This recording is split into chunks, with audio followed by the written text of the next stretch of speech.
Marmalade Game Studio is a mobile digital games company. We are experts in games in general. Well, when I came in for my interview, the first thing I noticed was a huge stack of board games. Just stacks and stacks of board games. And I thought, oh, this is interesting. We are a company that specializes in doing premium board games. And they're really demonstrating a mastery of this genre.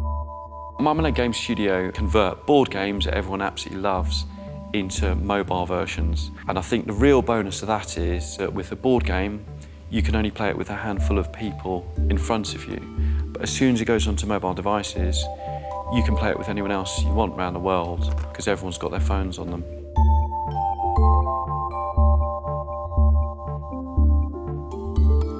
I've been in the technology industry for the last 25 years. My most recent position before Block Ventures was with a group called ARM Holdings. It makes all the technology for the mobile phones.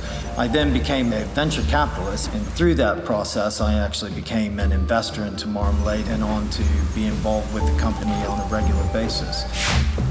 So I started in the games industry 22 years ago. I joined Bullfrog Productions, who made lots of classic old PC games like Populous and Powermonger. At that time, Bullfrog was already bought by Electronic Arts, and it gradually became Electronic Arts. I've been in technology for 10 years, and the last 7 of those have been in the games industry. I've worked on lots of big games at Electronic Arts as technical director, all the Harry Potter games. I used to be a producer for Electronic Arts. I worked on the FIFA franchise.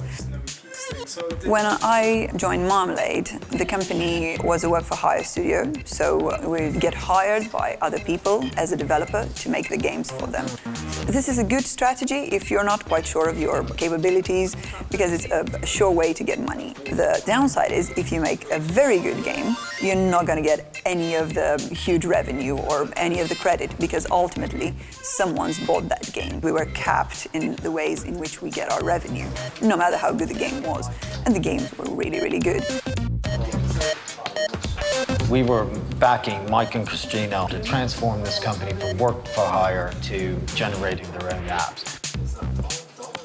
So we knew we had to change. So we said, let's just make our own games. When we started researching all of this and we started to see what is our competition, what are we stacking up against, we identified a huge lack in the market. There are a lot of board games out there, but one of the things that is just so clear is just lack of passion.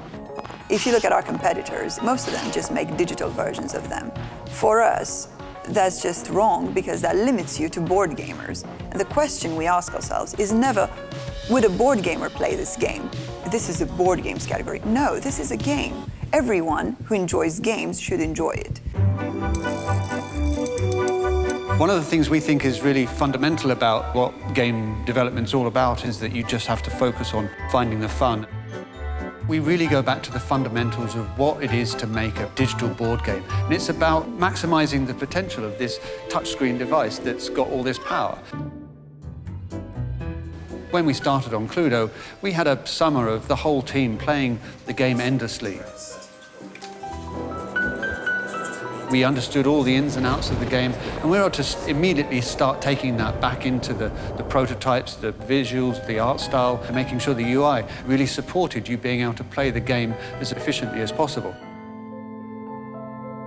I think they spend a lot of time trying to extract what we call the essence of what the brand is. I mean, what really makes Cluedo Cluedo, and spending time trying to figure that out, and then taking those kind of that DNA of the brand and putting it into a digital product. It's not an easy process.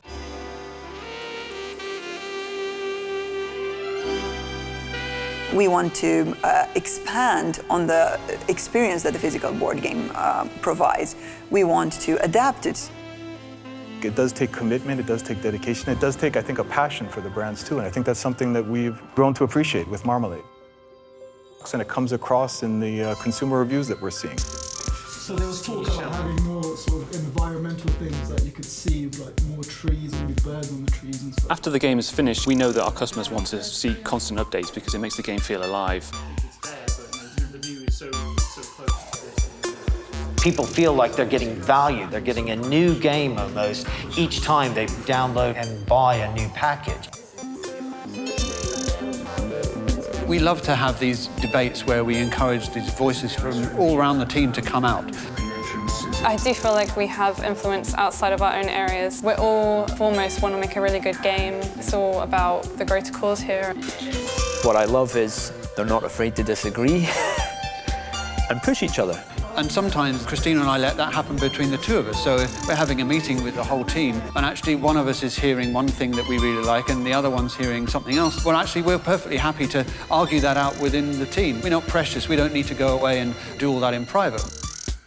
Whenever our assets are complete, whether it's a drawing or a 3D model, it's usually posted into the Skype chat group, and we will just critique it, rip it apart, sometimes tell them scrap it, start again. Anyone's able to challenge anyone, and nobody's a law unto themselves in our company, and I think it's a really healthy culture.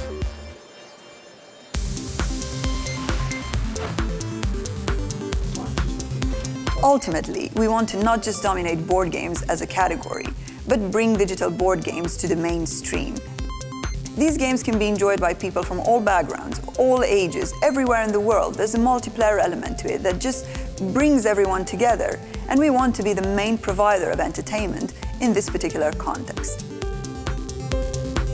When Block invests, we're investing in management teams, and what we see in Mike and Christina is a really strong desire to succeed. We see an insight to the video game industry that we don't see in many other groups. We see an ability to build teams. They take very young team members and educate and involve them in their processes, but at the end, show them the leadership and gain the following behind that team.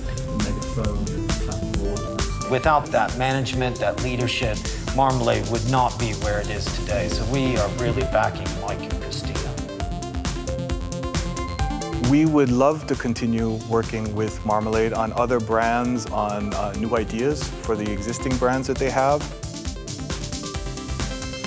Based on the product quality that we've seen so far and the commitment to the relationship that Marmalade has shown us, we'd be very happy to continue working with them.